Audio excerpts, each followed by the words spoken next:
Hello and welcome to Do It. I am Anders, and today we are talking about what I think is the best way to make money using your 3D printer. And it's by making custom cookie cutters.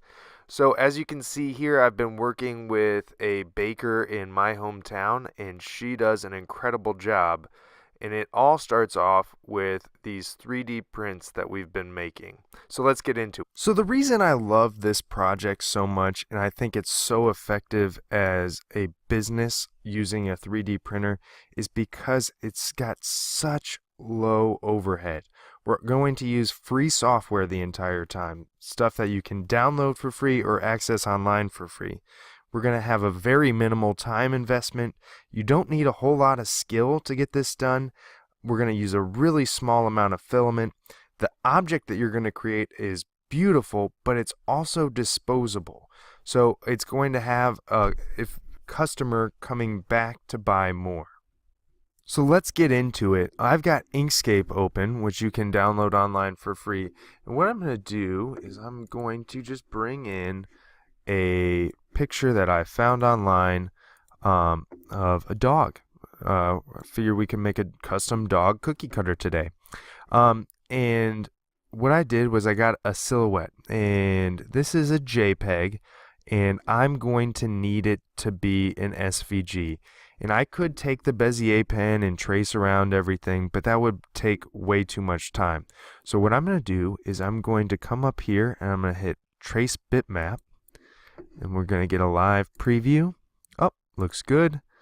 And get out of this. So now I've got an SVG version, and I can delete my original. Now in the SVG version, I'm going to come over here to stroke, and I'm going to add stroke, and I'm going to get rid of the fill. And now you can see, if I hit the plus key, we'll zoom in, and we've got a perfect outline of this dog. Now, I'm going to show you something here that is a problem that you probably want to avoid. So I'm going to hit Control D. So now I've got two of these. I've duplicated it.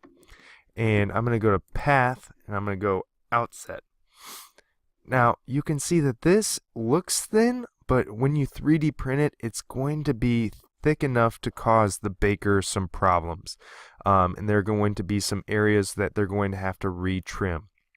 So, to fix this problem, what you're going to have to do is I'm going to go back, and I'm going to zoom out, which you can hit the subtraction key here, and I'm going to hit Control and Shift and make it bigger. So now we've got a bigger version of our project. We are going to duplicate it again.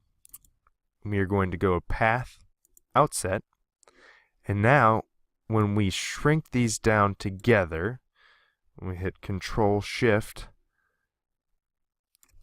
you can see when I zoom in that we've got a much thinner line, and that is going to be something that the baker is going to really appreciate.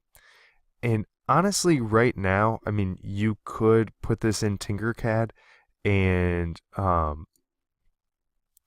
print off a 3D cookie cutter, but it's not going to be very stable. So that's our next step. So we're going to go ahead and we're going to File, Save As, Dog Cookie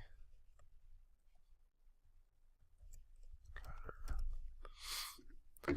All right, save that. And what we are going to do now is we're going to click out, and we're going to take the outside one. We're going to do Path, Outset. And then we're going to take this inside one, and we're going to do just a Control Shift and just bring it in just a little bit. So we know that we're able to connect everything. I think that looks pretty good. So we will File, Save As, Cookie Cutter, say base.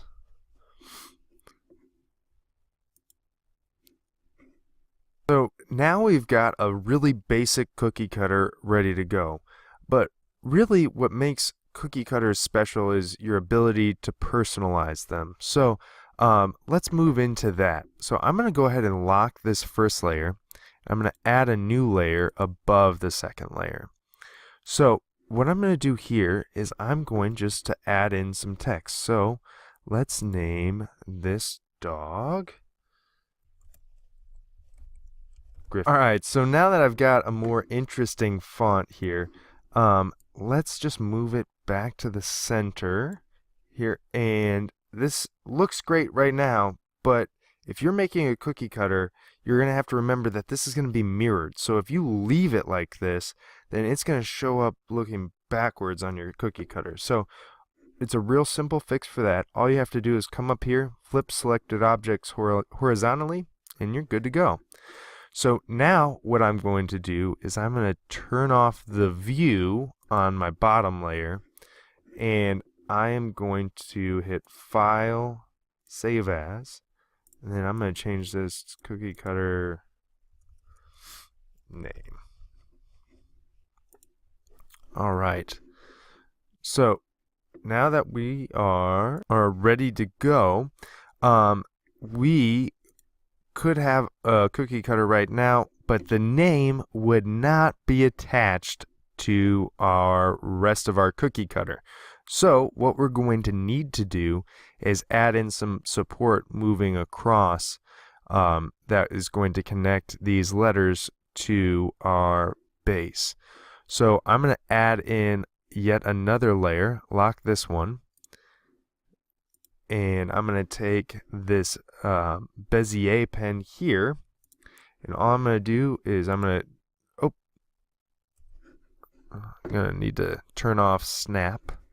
I'm going to take it here and just do some pretty simple supports, and that should be good to go. Now we are going to turn our view off on the bottom two layers. File, Save As, Cookie Cutter, Support. All right. Now we are going to take these files and move them into Tinkercad. So I'll see you over there. All right, so we are in Tinkercad. I've just named this dog cookie cutter. So I'm going to go ahead and start importing. And I'm just going to click and drag in some of these files. And I'm going to click on Art and Import. And because I drew them in roughly the same space in Inkscape, they should all kind of line up when they come in. So let's see if that does happen. Yeah, so we've saved ourselves a lot of time and tinkering around here in Tinkercad, and we will be thankful for that later. Import, and then our last layer is going to be our name support. Art.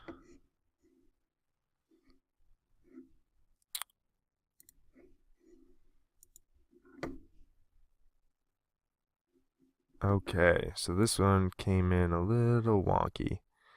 And you'll notice that our name didn't come in. So this is a good reason that I still have Inkscape open, and I'm going to show you the mistake that I made here. All right, so what I did was a very common mistake that I make a lot in Inkscape, and it's a super easy fix. So what I'm going to do here is I'm going to turn off my view here, unlock this, and bring this back up.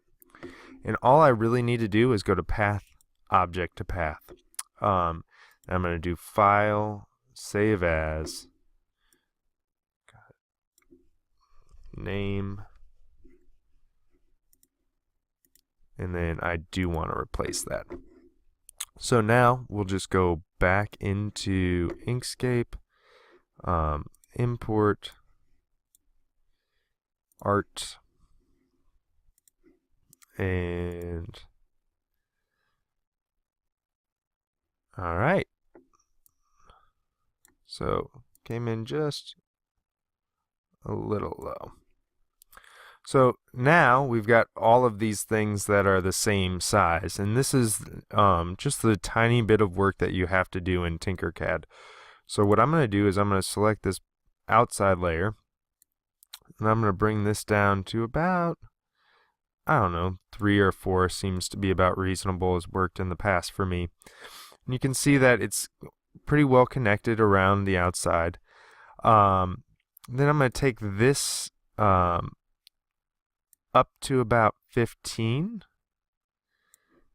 Leaves a little room for our inside space. I'm going to do the same thing. I'm just going to take this down to about, 3 or something, which seems about reasonable. And I'm going to do this at about, I don't know, 7. Just because I want to give it an impression, but still leave a little room. So now we've got a custom cookie cutter ready to go. So I'm going to go ahead and select all of these things, and I'm going to group them, and then I'm going to export as an STL. All right, now I'll meet you in Cura.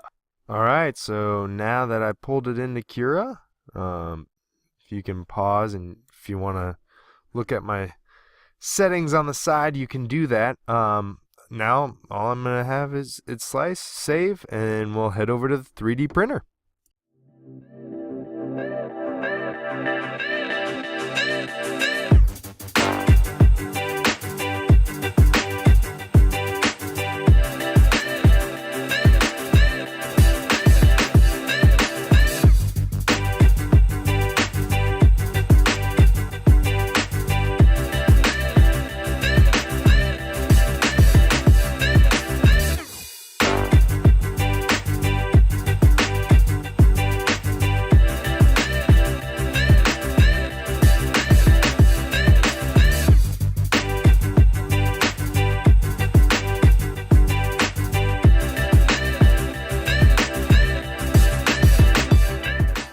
So the only real limitation on this is your imagination. You can make these as simple or as intricate as you like. I'll leave a link in the description to our Thingiverse page where you can find any of the cookie cutters that you've seen in this video and any new ones that I create along the way. If you have a 3D printer, you can download and print those for free. So I have the opportunity to work with a very talented local baker that makes these cookies taste just as good as they look. And really they're good for any time, but especially around the holiday seasons or during family get-togethers, these things are a massive hit. I'll leave a link in the description below if you want to order a batch. If you have found this video interesting, we highly encourage you to hit that like button, leave a comment below, share, and subscribe. If you are into 3D printing, CNCing, laser cutting, we will have loads and loads and loads of content coming out all the time. So if you want to stay up to date, make sure that you hit the little bell to get the notifications when we release our next video. And as always, thanks for watching.